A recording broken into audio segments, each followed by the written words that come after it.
എപ്പോഴും ഒരേ രീതിയിൽ ചിക്കൻ കറി കഴിച്ച് ബോറായോ? എങ്കിൽ നമുക്ക് ഒരു പുതിയ ചിക്കൻ റെസിപ്പി ട്രൈ ചെയ്യാം. Pot chicken curry. Hello friends, ഞാൻ Farhana Rashid and welcome to our channel crush ginger. സ്വാദിഷ്ടവും തയ്യാറാക്കാൻ വളരെ എളുപ്പവുമായ ഒരു ചിക്കൻ വിഭവമുണ്ടെങ്കിൽ അത് പോട്ട് ചിക്കൻ തന്നെയാണ്. ഞാനൊരു മൺചട്ടിയിലാണ് ഇന്നത്തെ ചിക്കൻ കറി ഉണ്ടാക്കാൻ പോകുന്നത്.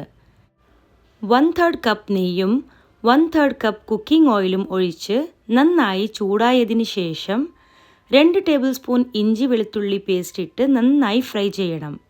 ഇഞ്ചി വെളുത്തുള്ളിയുടെ പച്ചമണം മാറിക്കഴിഞ്ഞാൽ വൈറ്റ് വിനേഗറും ഉപ്പും ഇട്ട് നന്നായി കഴുകി വാർത്തുവെച്ച 1 കിലോ ചിക്കൻ ഇതിലേക്ക് ഇട്ട് നന്നായി ഫ്രൈ ചെയ്യാം.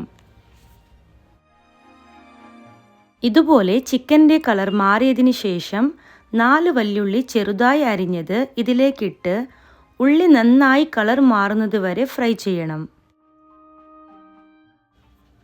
1 ടീസ്പൂൺ ഉപ്പ് ചേർത്ത് കുറച്ചും കൂടി ഫ്രൈ ചെയ്തെടുക്കാം.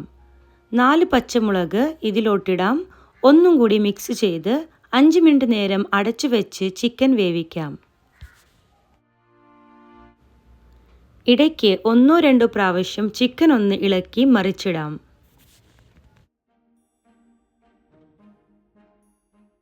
ഉള്ളിയുടെ കളർ മാറി ബ്രൗൺ ആവാൻ തുടങ്ങുമ്പോൾ 3 മീഡിയം സൈസ് തക്കാളി ചെറുതായി കട്ട് ചെയ്തത് ചട്ടിയുടെ ഒരു സൈഡിൽ ഇട്ട് അതിൻ്റെ മേലെ 1/4 ടീസ്പൂൺ ഉപ്പ് ഒന്ന് വിതറി കൊടുക്കാം. ഇളക്കാതെ 3 മിനിറ്റ് അടച്ച് വേവിക്കാൻ വിടുക. തക്കാളി ഒന്ന് സോഫ്റ്റ് ആയിട്ടുണ്ട്.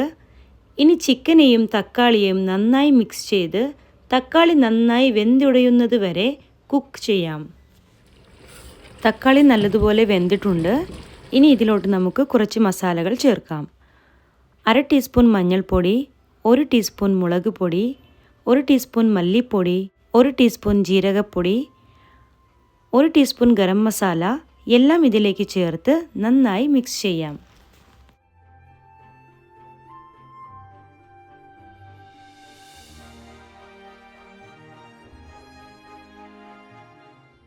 ഒരു കപ്പ് മോര് പുളിയില്ലാത്തത് ബീറ്റ് ചെയ്തത് ചേർക്കാം.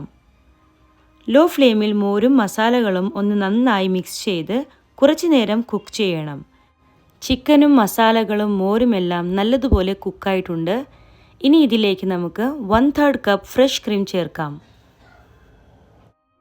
ഇനി ഇതിലേക്ക് 1 ടീസ്പൂൺ റോസ്റ്റഡ് കസ്തൂരി മേത്തി പിന്നെ 2 ക്യൂബ് ബട്ടർ ഇട്ട് ഒന്ന് നന്നായി മിക്സ് ചെയ്ത് അടച്ചു വെച്ച് 5 മിനിറ്റ് നേരം ലോ ഫ്ലെയിമിൽ കുക്ക് ചെയ്യാം.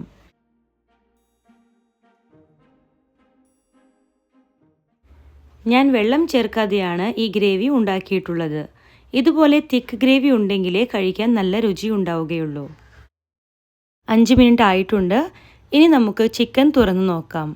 മാഷാ അല്ലാ, നല്ല അരോമയോട് കൂടിയുള്ള ഒരു ചിക്കൻ ഗ്രേവി റെഡിയായിട്ടുണ്ട്. ഇതിൻ്റെ അരോമ നിങ്ങൾക്ക് അറിയണമെന്നുണ്ടെങ്കിൽ ഇത് ഉണ്ടാക്കിയാലേ മനസ്സിലാവുകയുള്ളൂ. എന്നെ ഒരുപാട് പുകഴ്ത്തിയിട്ടുള്ള എൻ്റെ ഫാമിലിയുടെ ഏറ്റവും ഫേവറേറ്റ് ആയിട്ടുള്ള ഒരു കറി എന്ന് വെച്ചാൽ അത് പോട്ട് ചിക്കൻ കറി തന്നെയാണ്. ഞാൻ നെയ്ച്ചോറിൻ്റെ ഒപ്പമാണ് പോട്ട് ചിക്കൻ സെർവ് ചെയ്യുന്നത്.